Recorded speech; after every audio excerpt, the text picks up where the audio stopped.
ఏదైతే గత కొన్ని రోజుల నుంచి విజయసాయిరెడ్డిని టార్గెట్ చేసే దాంట్లో భాగంగా ఆ, తన బియ్యంకుడు భూమి ప్రభుత్వ భూమిని భీమిలిలో కబ్జా చేశాడంటూ టీవీల్లో వస్తున్నటువంటి కథనం మీదన విజయసాయిరెడ్డి తాజాగా స్పందించారు. అది అసలు అది ప్రభుత్వ భూమి కాదు, లేదా మరి ఎవరి భూమి కాదు.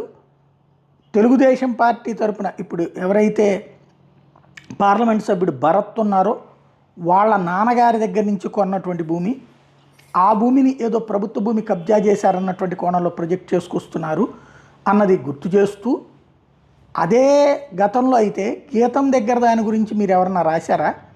అక్కడ ఉన్నటువంటి భూమికి సంబంధించి కోర్టు కూడా ఆర్డర్ వేసింది అది ప్రభుత్వ భూమి అని చెప్పేసి, దాన్ని తీసుకోమంటే కూడా తీసుకోనీయకుండా చేసుకున్నటువంటి సిచ్యుయేషన్. తీస్తుంటేనేమో అప్పుడు మళ్ళీ ప్రభుత్వం మీదన స్టేలు తీసుకొచ్చుకున్నటువంటి పరిస్థితి.